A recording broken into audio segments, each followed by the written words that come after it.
have a panel discussion on learners' autonomy in the post-COVID era. The panelists will be Dr. Farid Dar, Dr. Arjuman Bilal, and Ms. Tuba Javed. And the panel discussion will be moderated by Mr. Yunus Farid. Mr. Muhammad Yunus Farid is associated with Iqra University, Karachi as an assistant professor in the Department of English. With over 15 years of teaching experience, he has had the opportunity to teach a diverse group of English language learners from high school to postgraduate levels. His research and projects include ESL reading and writing instruction, language learning strategies, and genre theory. Over to you, sir. Assalamu alaikum everyone. Thank you so much for your introduction. Am I audible? Yes, sir. Okay, thank you so much. Bismillahirrahmanirrahim. I would like to begin the panel talk by introducing the panelists, the worthies that we have today with us. It is my pleasure to introduce Dr. Mohammad Farid Dar.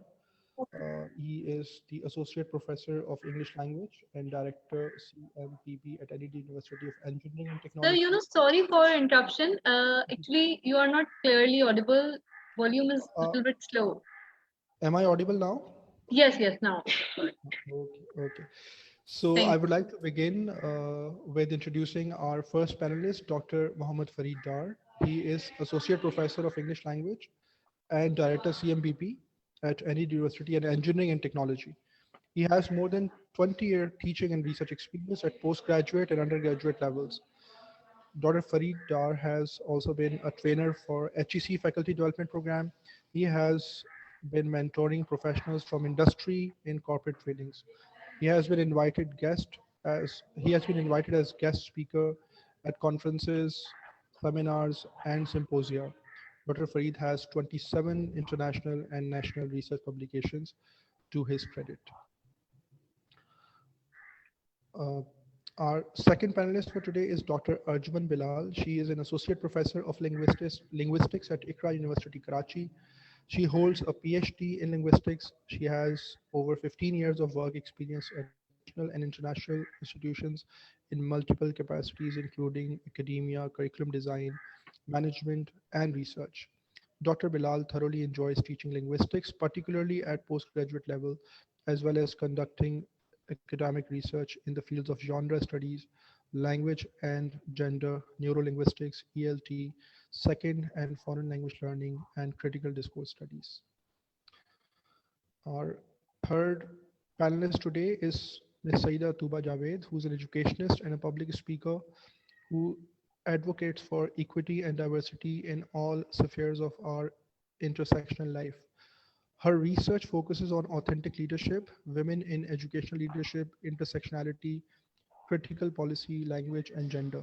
She has 9 years of teaching and research experience at the tertiary level and have taught at different higher education institutions in Pakistan, UK, and Canada. In the last 5 years, she has published 8 research papers and presented at various conferences and seminars. Ms. Tuba Javed is a Jinnah University for Women graduate, and currently she's associated with Iqra University as an assistant professor, and currently she's pursuing her PhD from the University of Western Ontario, Canada. I would like to welcome all 3 distinguished panelists to today's panel talk.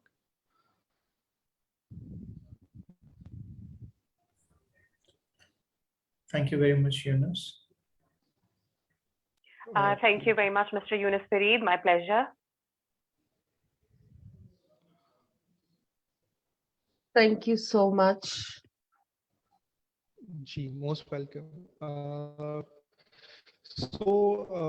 Today the theme of this panel talk is learner autonomy in post-COVID world. This concept of learner autonomy has been a buzzword for quite some time in ELT, and a lot of focus has been paid on doing research and implementing it in ELT classrooms. However, there's also a perception that learner autonomy as a concept is also misunderstood by a few of ELT practitioners.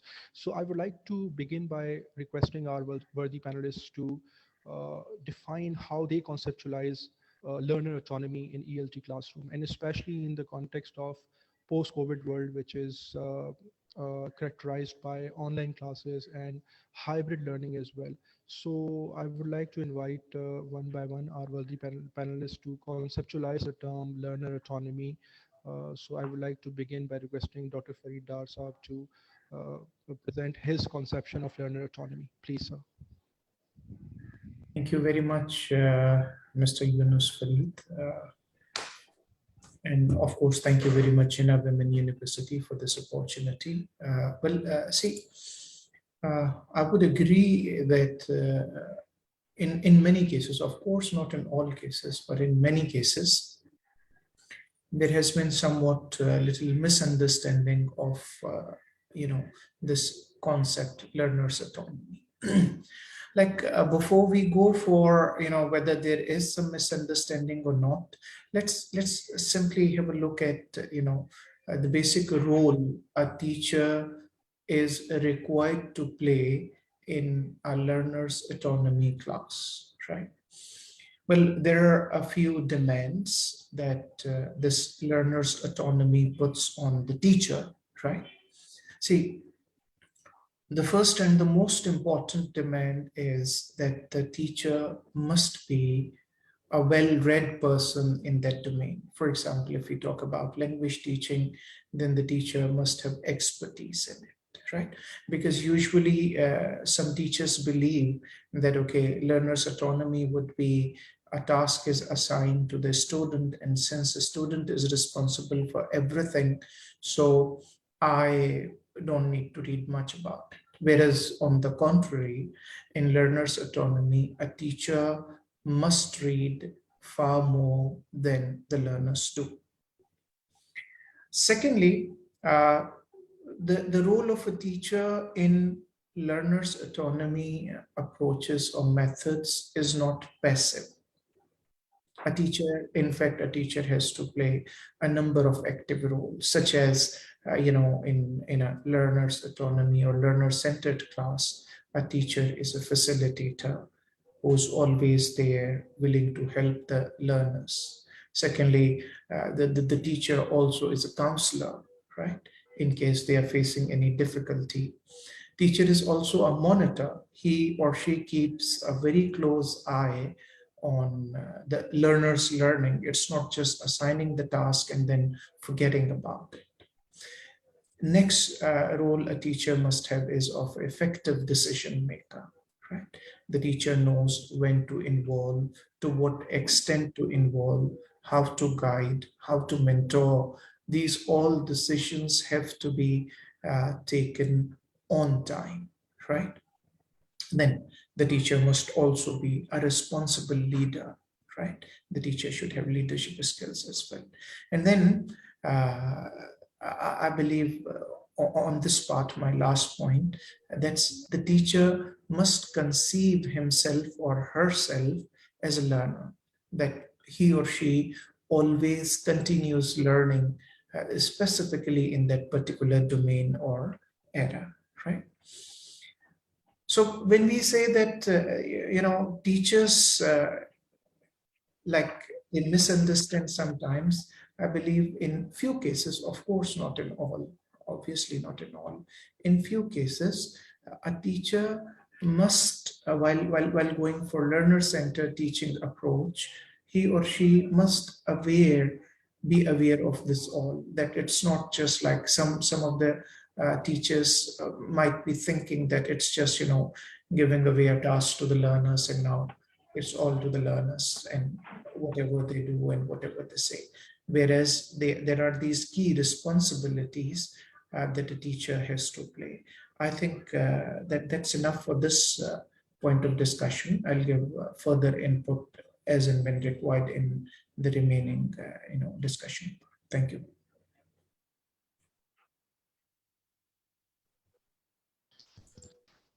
Thank you so much, sir, for very clearly distinguishing some of the myths and realities of learner's autonomy in the ELT context. Now, I would like to request Dr. Ajman Bilal to please define learners' autonomy in her perspective. Assalamu alaikum, everyone. Thank you very much, Mr. Yunus Fareed.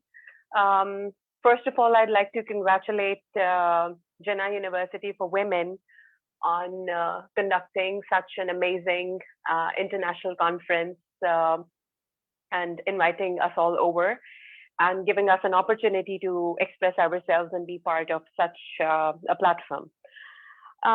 Secondly, as Mr. Yunus Fareed has already mentioned, that this learners' autonomy or autonomous learners in the post-COVID world has been the buzzword for quite a while. I actually look at the term a little differently. That is generally how ELT practitioners in Pakistan, not targeting anybody, but generally the understanding of the term learner's autonomy is that people think, or general practitioners of ELT sometimes, they believe that once they have assigned the task to the student, then the student is their own teacher, and then their role becomes really passive, or they don't exactly have to put themselves into the learning process, or they have to be responsible for the students' learning processes. Whereas that is not exactly true. How I look at this term is that, number one, well, yes, this is important that the learners have to take responsibility of their own learning. But more importantly, number two is that how do they want to do it? What processes work for them? What strategies or pedagogical approaches work for them? So I think that instead of relying on the learners to give them the responsibility, well, of course, this is an important part of learners' autonomy, that they have to take responsibility. More than this, the responsibility lies with the ELT practitioners. The instructors have to educate themselves in the first place on how learners' autonomy works and how they have to, you see, in the post-COVID era, especially, we have been observing that previously it used to be all knowledge-based lectures or knowledge-based skills that were required. However, there has been a shift. In the last 2 years, we have seen that more than knowledge, what is required from an individual, I'm talking about the students in this regard, is that they're required not only to have knowledge, but also skills. So skill is somewhere out there.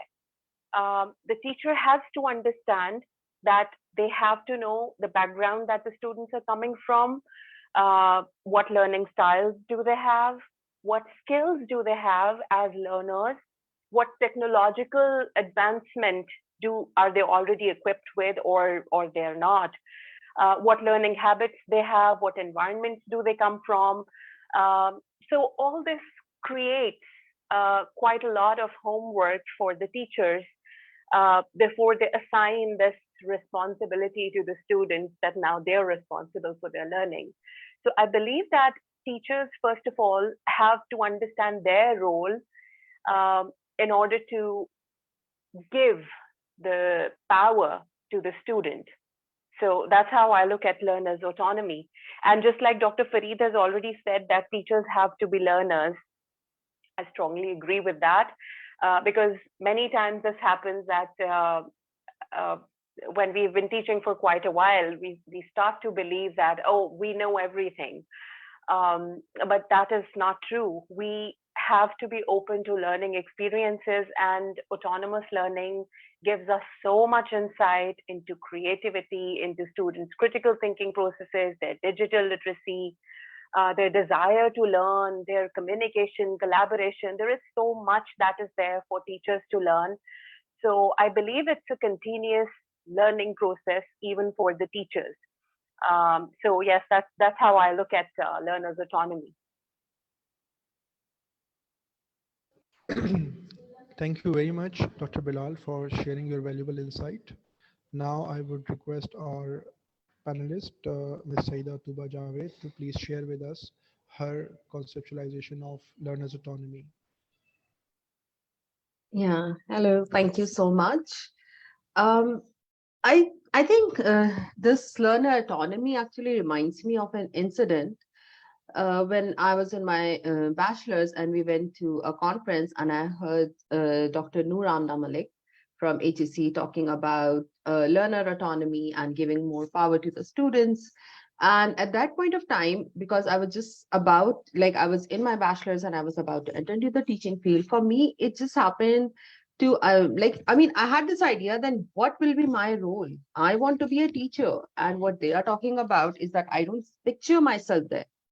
And I went up to her and I asked her, and I was like, the reason why I want to be a teacher is because I've seen my teachers and I want to be like them. And I want to do what they used to do in the classes and the kind of connection they had.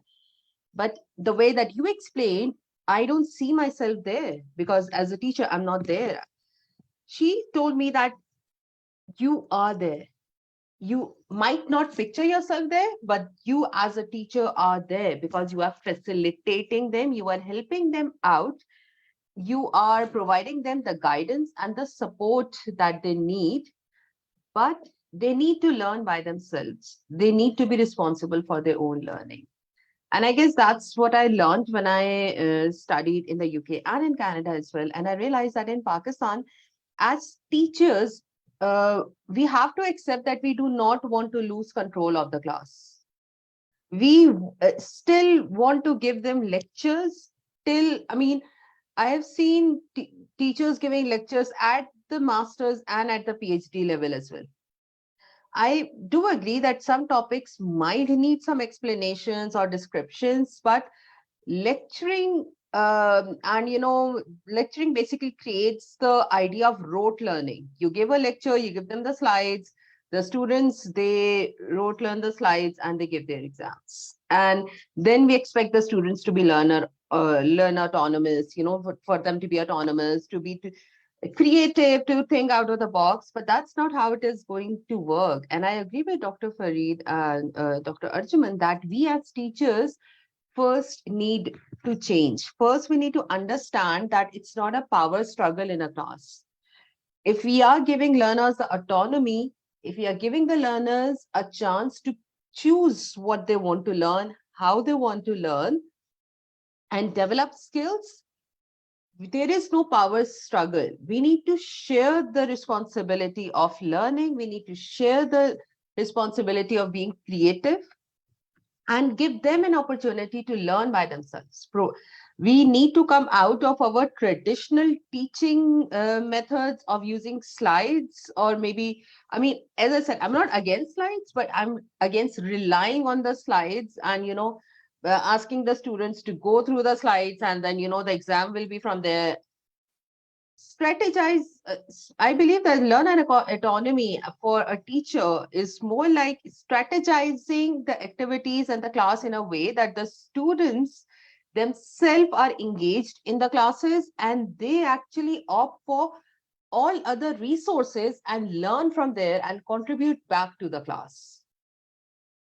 So I think that's what I've understood till now about it. Thank you. Thank you so much, Ms. Tuba. Very insightful comments. Now, I would like to move to my second questions to our distinguished panelists. And my second question is that what are some of the key characteristics of autonomous learners that we as teachers need to develop in them? So I would like to begin the discussion on this question by inviting Dr. Arjuman Bilal first to share her views.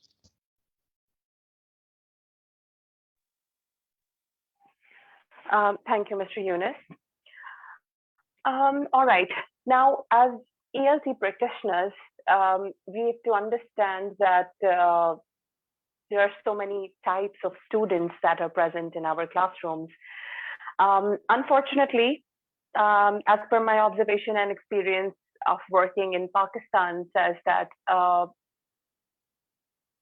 even though we are talking about having autonomous learners in our ELT classrooms, I believe that we do not have enough resources and teachers training to be able to, understand fully that how autonomous learning works.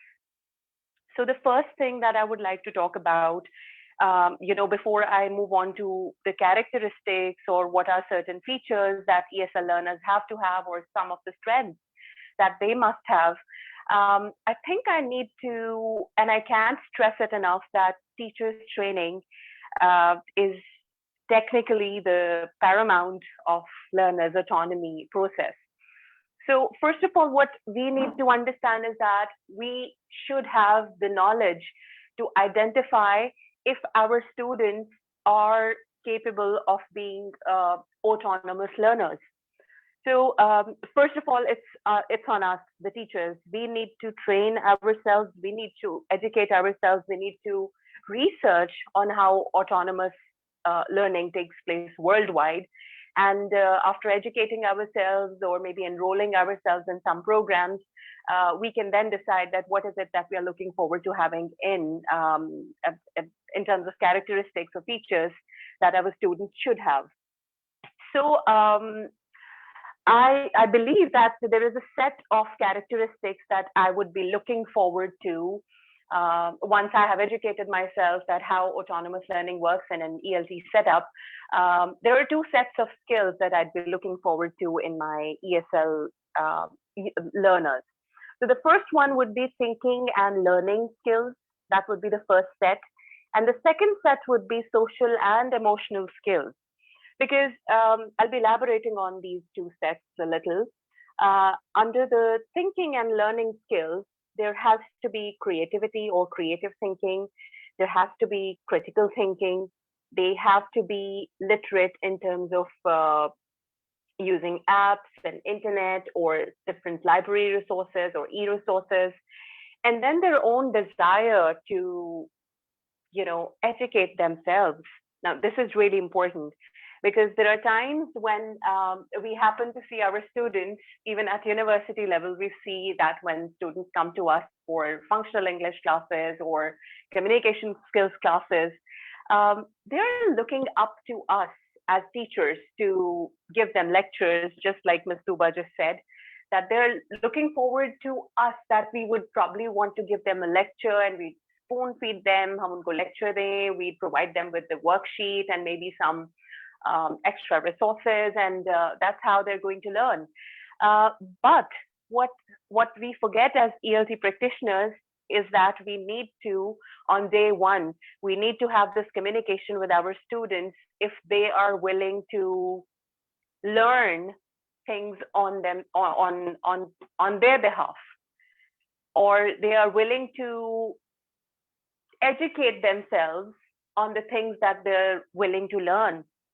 So the students have to be fully aware of the skills that they want to target or the concepts that they want to have. Just a simple course outline that we usually provide to our students towards the beginning of the semester or a course is not enough. That by the end of the course, the students should be able to, a list of A, B, C, D, E, F objectives or CLOs that we have. There has to be more than that. The individuals, the students that we have in our ELT setup, they should be aware of the fact that they are responsible for their own learning. And then they have to understand who they as individuals are and what their individual learning styles are. I'm afraid that's something that we as a nation, we are lagging behind. Moving towards the second set of skills, that was social and emotional skills. So being able to communicate, collaborate, develop themselves emotionally, and have a sense of social responsibility. Why? Because, inside the classroom, maybe, and if I talk like an ELT practitioner right now, maybe I would focus on the 4 skills. That's listening, speaking, reading, and writing, and then vocabulary and grammar. Well, yes, I can give them some pointers, but then what are my expectations from them outside the classroom? That is where learners' autonomy actually comes into practice. That, say, for example, if they're going outside, I'm engaging them, say, in a project where I tell them to go outside in the field and maybe use the language to interview people. So how are they with their communication skills? How responsible do they feel as social beings of a particular society that they're in.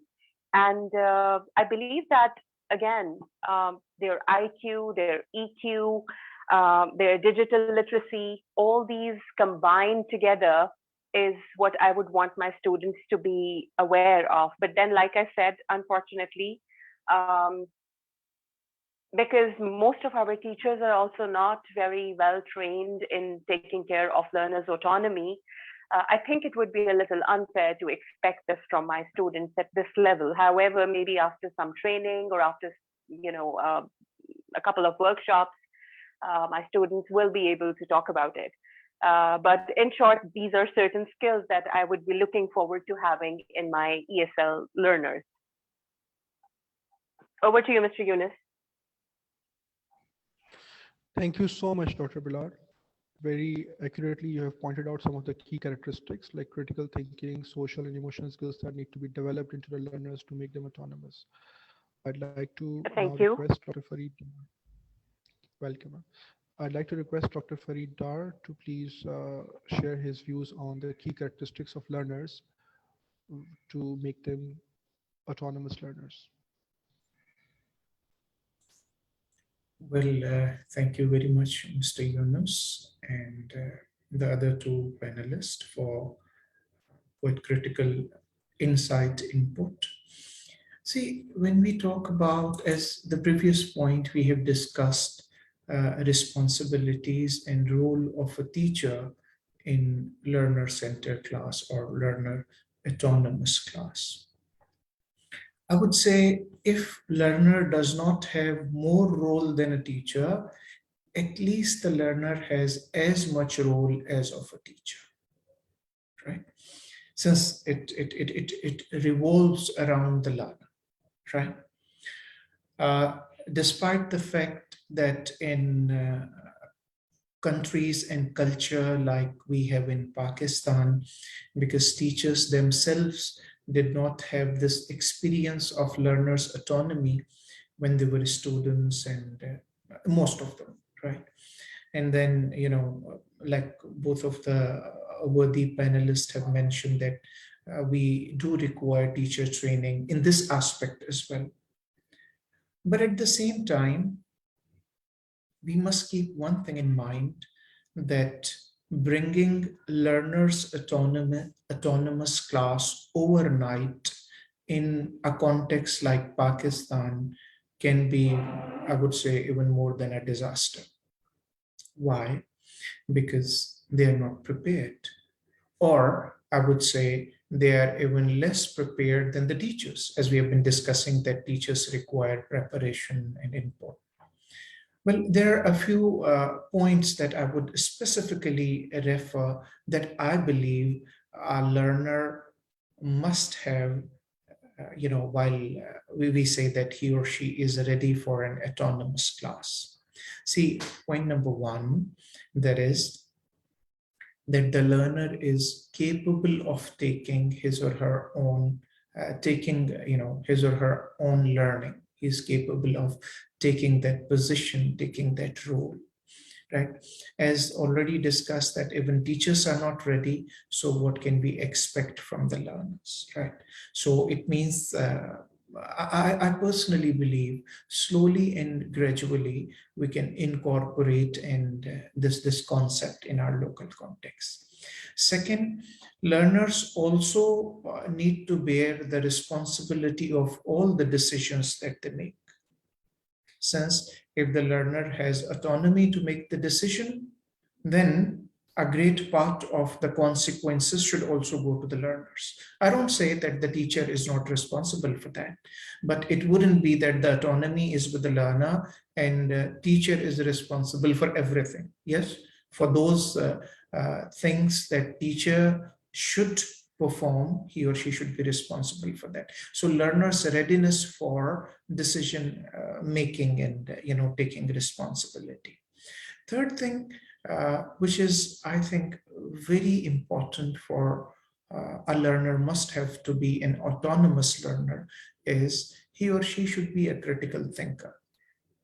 If the learner is not a critical thinker, obviously he or she will find it difficult to learn himself or herself. And I guess the next characteristic a learner should have, that is, he or she should also be a problem solver. With obviously, teacher is there to support and help, but teacher is not the tutor in learners autonomy class. It's not that teacher is going to spoon feed for everything. So learner should also be a problem solver, so that if he comes across smaller issues, he or she can actually, you know, uh, overcome those problems to a great extent. Of course, he or she is not expected to resolve all problems 100%, but at least those minor issues, he or she should be able to cover that. Another very important thing that I believe must be kept in mind, I started this point with it, that is the cultural context of the learner. How learner autonomy is perceived in the West, according to Littlewood. They have proactive autonomy approach towards learner autonomy, right? And in proactive approach, basically it is they are willing, they are motivated. You just give them the freedom and they are willing to take it. Whereas according to Littlewood, in Asian culture, obviously we are a part of it, in Asian culture, we have a bit more reactive autonomy. Like we are not all that prepared, whether it be a teacher or a student. So I believe the cultural context also needs to be kept in mind. In cultural context, we will include all the educational setting, the social setting, as Dr. Arjuman Bilal has already referred to. So I won't go into details with it. I think these are some of the characteristics and I believe the basic characteristics that we should try to incorporate in our learners before we fully implement a learner autonomous class. Well, that's it on this point from my side. Over to you, Mr. Yunus Farid. Thank you so much, sir. Thank you so much. I would like to request now Ms. Saida Tuba Javed to share her views about the key characteristics of autonomous learners. Thank you so much.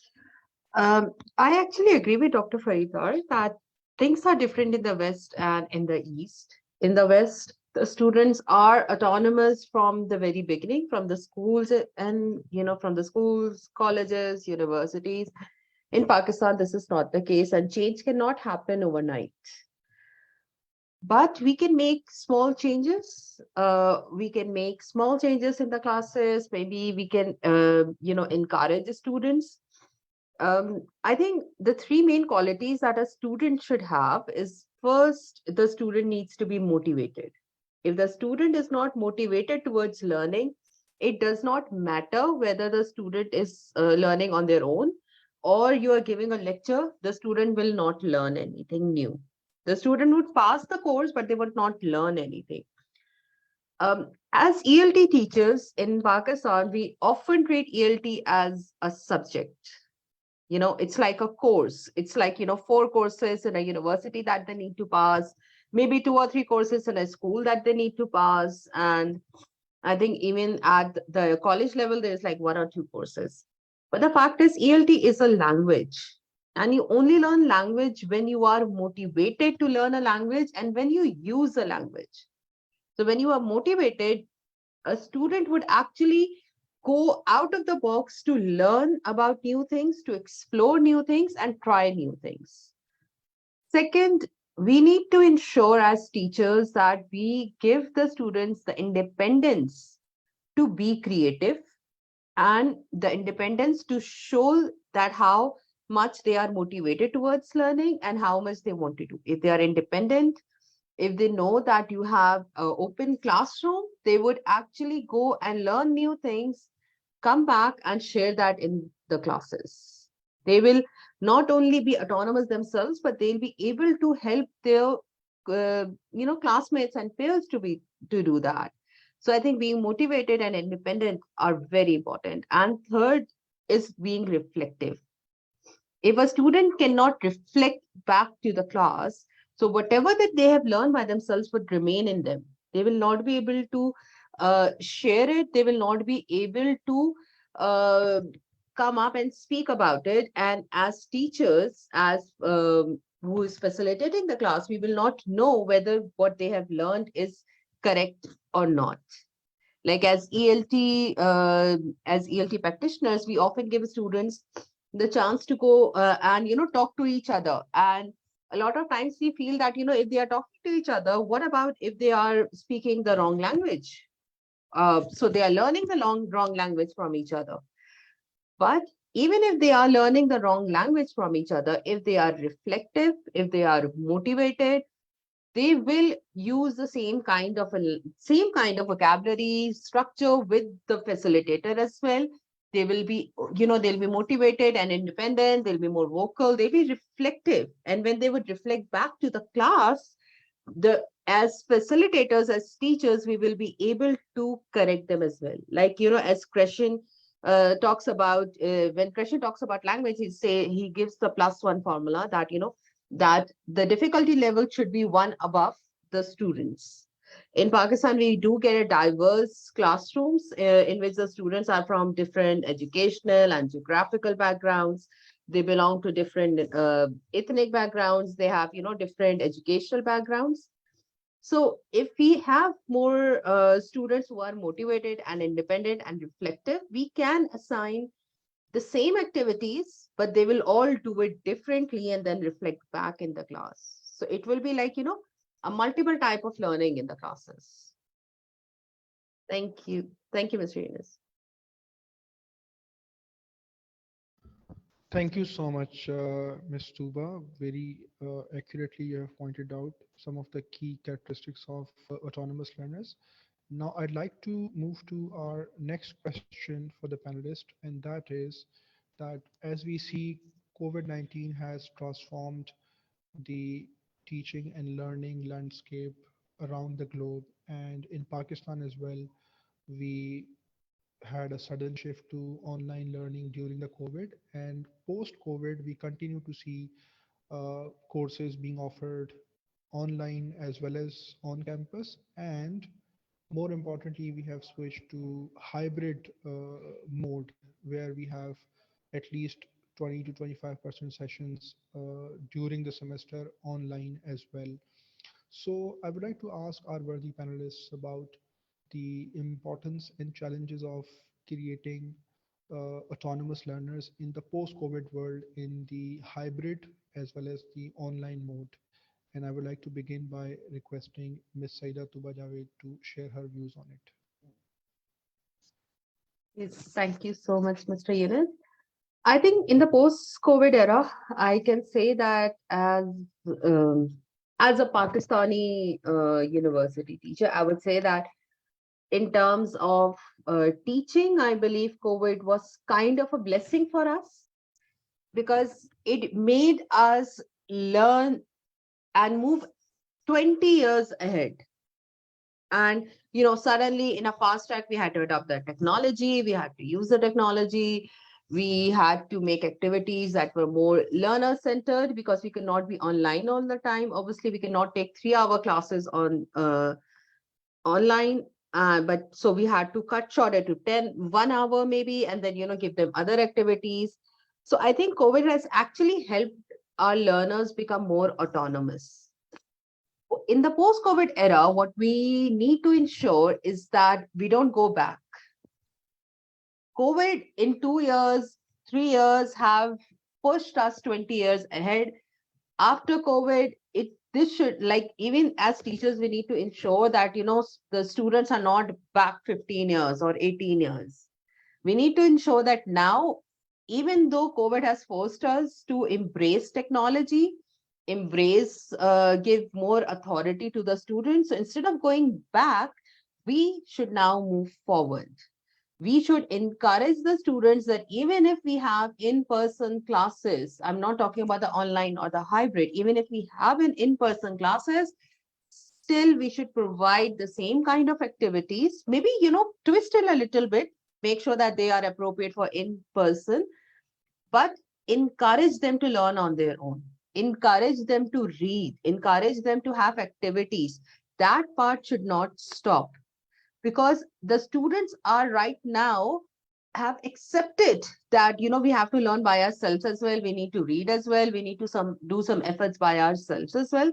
So we should help them with that and encourage them that they are able to do it, and that, they are able to understand that we still have to go through this. We still have to work for it. And I think that responsibility is mainly on the teachers to make sure that even in the in-person classes, those particular activities, those particular learner autonomy is there in the classroom. Again, as I mentioned, it's not a power struggle in the online classes. A lot of teachers did not, they were reluctant in giving too much autonomy to the students. They felt that, if we give them the work, then they might not learn anything.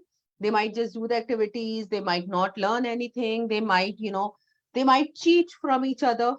They might, just copy paste it.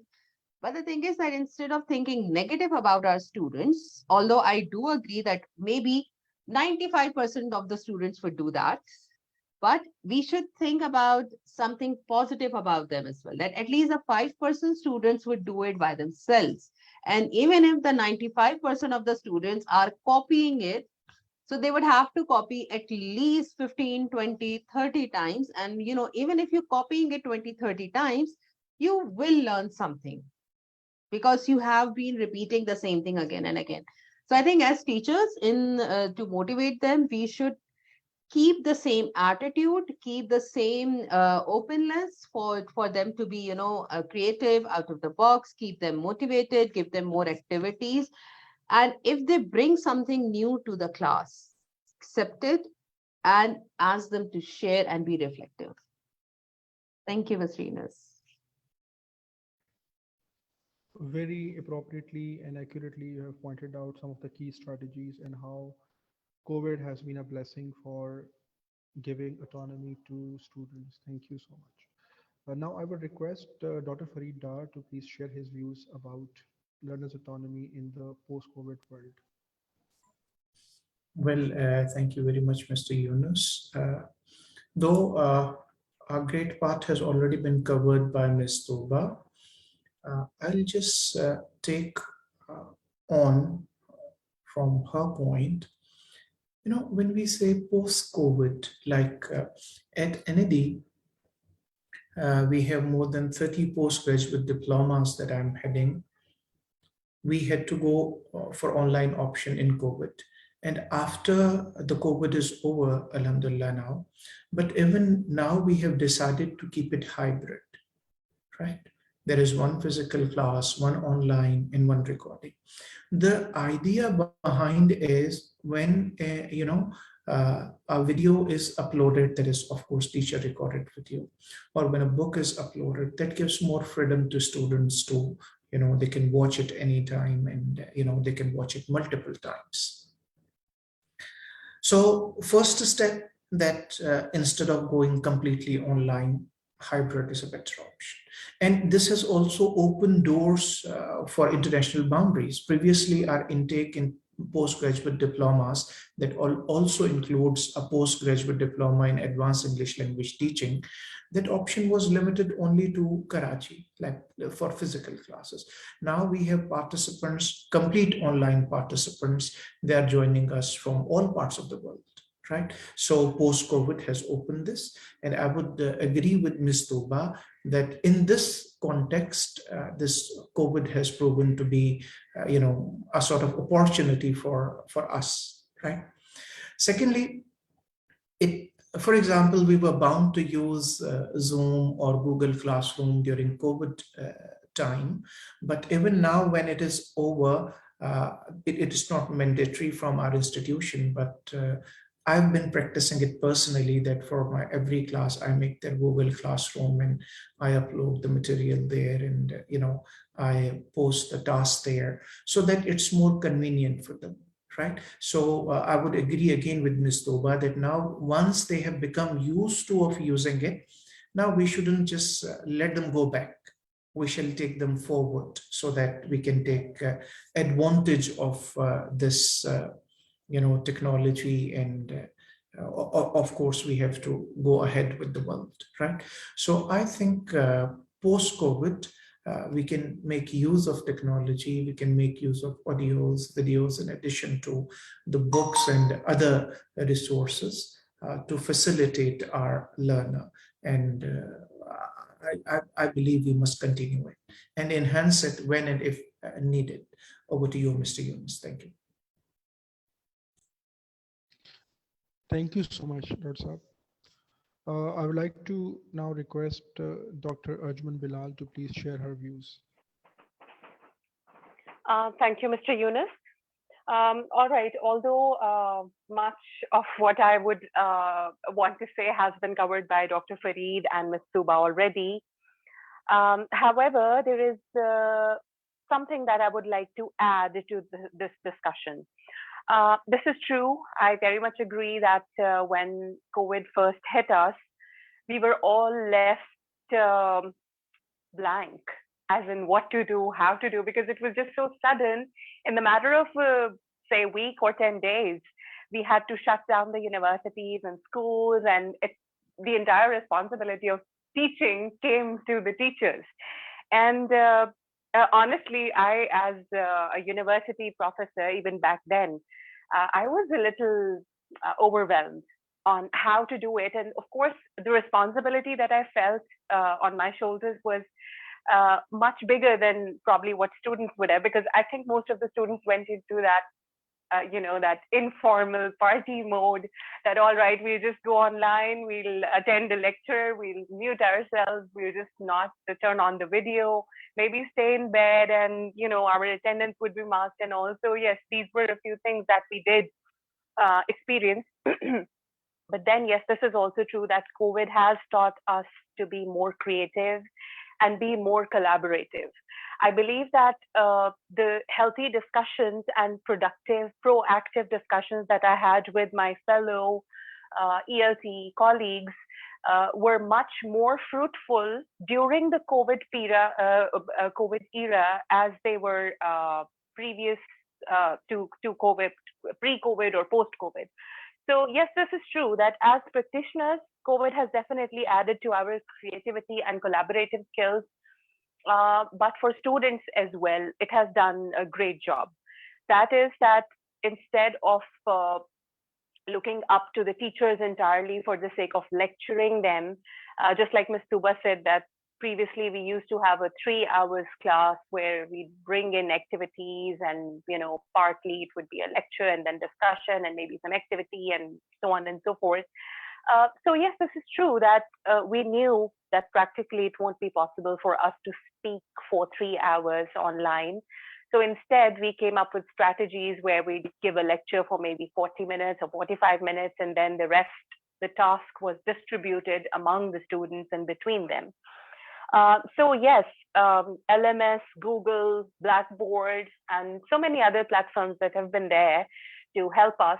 I think as teachers, we have done a great job that we educated ourselves overnight on how to use these multiple platforms. But also, I think a big round of applause to the students as well, that they very quickly, I think they did not realize, and we also did not know how creative and smart they would be when we told them to, partly become autonomous learners, take responsibility, learn about using a new software, learn about using a new platform. So I think that part of what COVID has taught us needs to be reinforced in the post-COVID era as well. So what I recently do with my students, even if it is a physical classroom and one-on-one teaching is ongoing or encouraged. So what I do is that I make sure that I create discussion boards where my students can, outside the classroom, they can maybe some goal-oriented activities there, and I engage them into it. And then later on, I tell them to, give their insights on the discussion board that I've created. And then the students they come up with such creative ideas And I can see that they have started to take responsibility, although maybe they're not totally aware of what we are talking about, that is autonomous learning, or the spirit behind that, or what we are exactly trying or making them do. They still are doing a very good job. But I also feel that despite all this goodness or positivity that COVID has brought to us, I still feel that there is quite a lot of gap in research when it comes to researching about autonomous learning in Pakistan.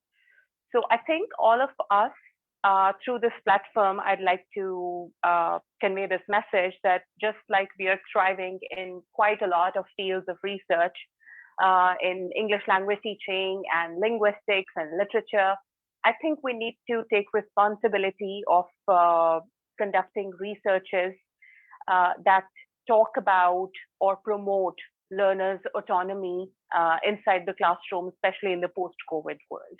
That's all from my side, Mr. Yunus. Thank you very much. Most welcome. Thank you, Dr. Arjuman, for elaborating how COVID-19 has made our learners as well as teachers autonomous to an extent. My last question to the panelists now, because of the paucity of time, we'll have to, move towards the end of our panel talk. So the last question, and one of the most important questions for today to the worthy panelists, is that what are some of the key teaching principles or teaching strategies that ELT practitioners in our context as well as similar ESL context can adopt in their classrooms to make their learners autonomous? I would like to begin by requesting Dr. Farid Dar to share his views on it.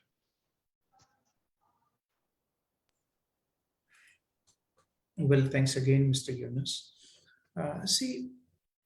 One thing for sure, though this is not a new concept, like learners' autonomy is not a new concept. If we just see language teaching methods and approaches, and if we see their sequence, for example, grammar translation method, of course, that doesn't have any learner autonomy in it. Even audiolingual method, again, drilling the same thing, doesn't have much of learner autonomy. I think we need to go for more learner-centered language teaching approaches and methods. And if we talk about more learner-centered approaches and methods, then I believe, it would be like communicative language teaching approach can be one way, an approach that can, help us with this. Secondly, similarly, we can go for competency-based language teaching or skill-based language teaching, right? Where actually the learners are involved, they are motivated, and I would rightly agree, I guess Ms. Tuba said, where we can motivate our learners to make the mistakes, because actually making the mistakes is part of learning. Similarly, we can go for task-based language teaching approach, where task, of course, guided task. It's not, once again, I would say that it shouldn't be misused, that giving a task and then the teacher himself or herself is not aware of the task, and the teacher is not available for any feedback and guidance and mentoring.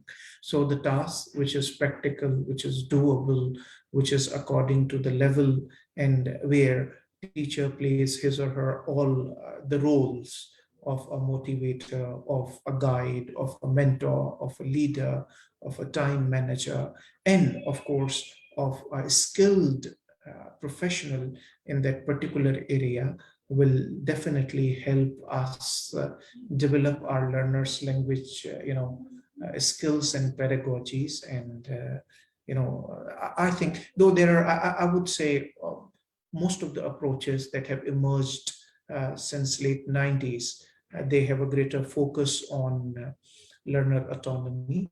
But I could just think of these 2-3 approaches and these few points, which I believe can definitely help us as English language teachers in Pakistani context to develop actual skills in our language learners. I think this is what I have to say. Thank you, Mr. Yunus. Thank you so much, Dr. Saab. Very insightful ideas you have shared. Now I'd like to request Ms. Tuba Javed to share her views on it, please. Yeah, thank you so much. I think Dr. Faridar have very comprehensively explained the strategies. And, you know, I do agree. As a teacher, I've always believed that there is no one fixed strategy that you can use. There is no one fixed pedagogy that you can use. There is no one fixed, you know, thing, a template that you can use in a classroom, because every class is different. Every student is different. So when we are opting for learner autonomy, I think the best thing that as teachers, as Pakistani teachers, what we can do is have activities that are flexible, so that the students are able to make some changes in those activities as per their own creativity and still learn. So instead of giving them, you know, a straight cut instructions, do this, do this, do this, maybe we can give them some flexibility within that. I think for them, the best strategy is to give them flexibility and give them a choice. Having that choice will create the learner autonomy. Having the choice will help them be responsible for what they are doing. You know, they'll have more confidence and more independence in themselves. So I think the best strategy is, again, to ensure that they have the flexibility, to ensure that they are able to pick and choose and then share in the classes. So I think that's one of most key thing. Whatever you are using, it does not matter. Like, I am open to using any researcher, any book, any writer, as long as it is, you know, credible. Go ahead, use that task, use that activity, use that theory, but be flexible and give the choice to Pakistani students, because Pakistani students unfortunately do not have choices. They do not have career choices. They do not have class or courses choices, but at least give them a choice in your class. That's the little bit that we can do for them to have confidence on themselves. And then, you know, the cycle would go on. Thank you. Thank you so much, Ms. Tuba. Very rightly, you have pointed out the importance of choice in the ESL classrooms to make the learners autonomous. Now, I would like to request Dr. Arjuman Bilal in the end to share her views on the strategies and teaching principles for creating autonomous learners. Thank you very much, Mr. Yunus Farid. Um, well, to begin with, I definitely agree with what Dr. Farid Dar and Ms. Tuba have already pointed out, that there are certain language teaching methodologies that we can pick and choose from, but then by the end of the day, our experiences taught us that all language learning groups are different, all individuals are different, and there is no one approach that we can, get fixed to that, okay, I'm going to use a CLC for so-and-so group, or I'm going to use communicative method for so-and-so group, or skill-based or knowledge-based or whatever. So it's technically an eclectic approach that all of us language teachers, we come up with. We create an approach that suits a particular group of learners. Having said that, I think the two things that I keep in mind, I personally try to practice learner autonomy inside my classrooms, be it communicative language, be it communication skills, be it functional Englishes, be it technical writing, be it any other, ELT related course. So what I have personally done here is that there are two models that I always keep in mind while I'm designing activities. The first one is that of Bocart's 1999. That is his model of learner's autonomy. And it gives certain insights into learning styles, along with metacognitive processes and goal-oriented theories of self. Now, as a teacher, I feel the responsibility that if I'm aware of these three areas, that what are my students' learning styles, what is metacognition, and then how it works, or then how these goal-oriented theories of self are going to help me as an ELT practitioner and my students as ESL learners. So I think that again, the concept of getting to know my students, or जिसको हम आम ज़बान में needs analysis भी कहते हैं, that's actually really important to do towards the beginning of the semester. That what exactly is am I putting myself into? Who are my learners? What environments do they come from? What is it that works from them? Are they aware of how cognition works, or how metacognition, so to say, is going to work? So I think it's my responsibility. I've always taken this responsibility, or at least I try to revise these two models. One is that Biocart's 1999 that I've already mentioned, and then there is one more, that's the dynamic model of learners' autonomy that was presented in 2010 by Ticineri. So these two models are interrelated, and they more or less talk about the same concepts that I've already spoken towards the beginning of the panel discussion. They all revolve more or less, they revolve around thinking and learning skills and social and emotional skills.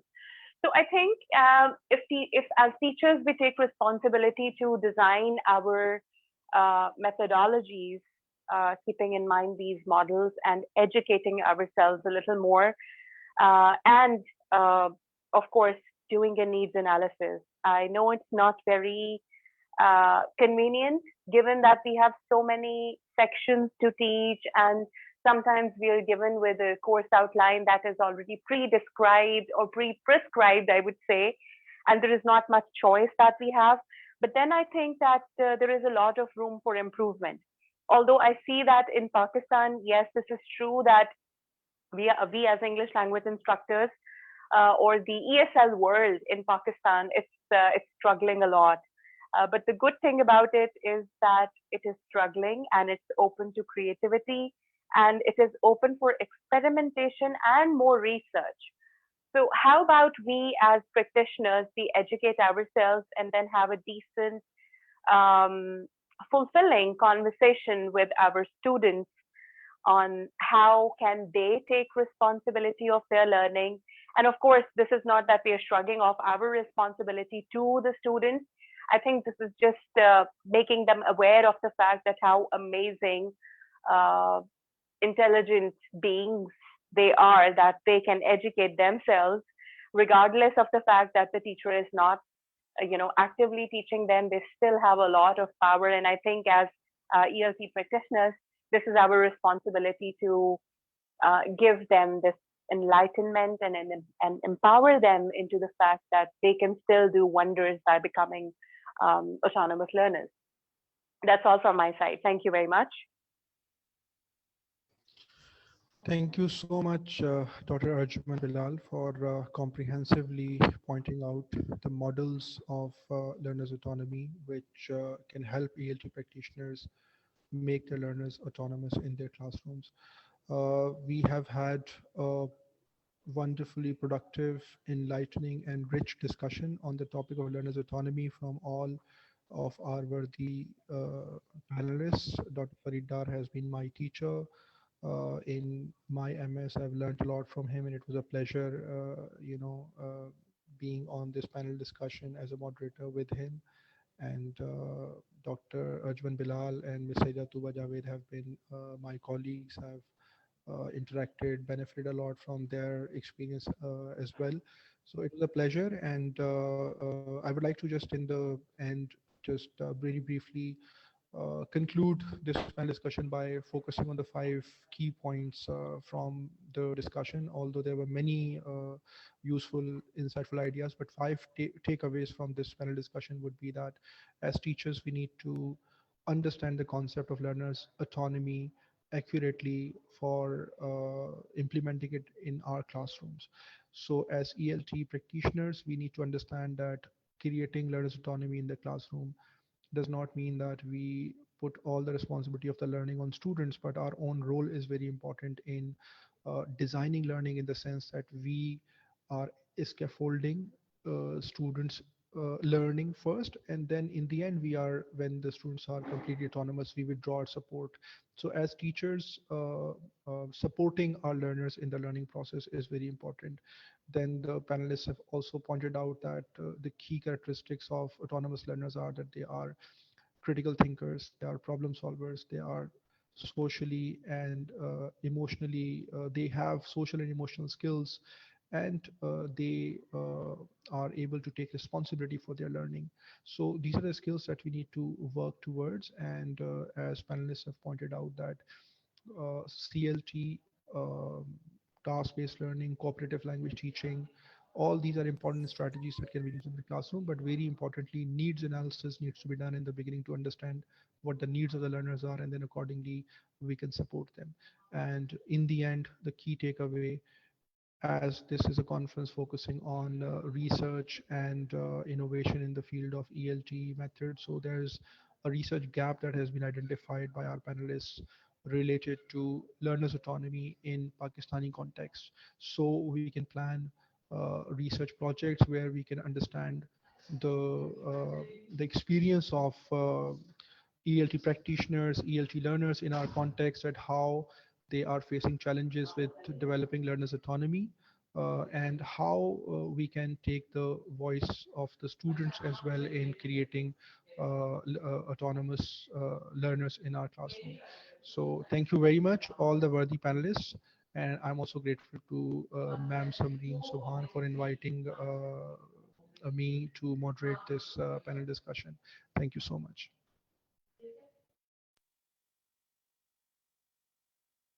Thank you, everyone. I feel pleasure to having been the part of this panel discussion. Well, thank you very much indeed. I would like to congratulate Ms.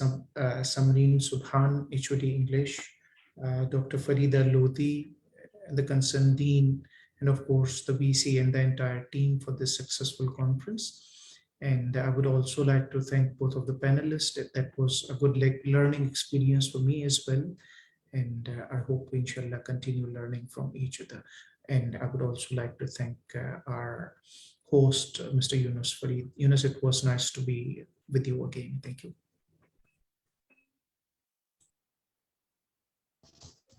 Thank you so much, sir. Yeah, I think thank you so much for inviting me. It's always great to be back at JUW. I was I did my bachelor's and my master's from there as well. So it was really nice to be here again. Thank you so much for listening to us. And all I can say that I'm really honored to be invited here. Thank you so much, Mr. Yunus. And congratulations, Ms. Samreen. She was my teacher as well. And so thank you so much. Thank you so much, Dr. Faridar, Dr. Arjuman Bilal,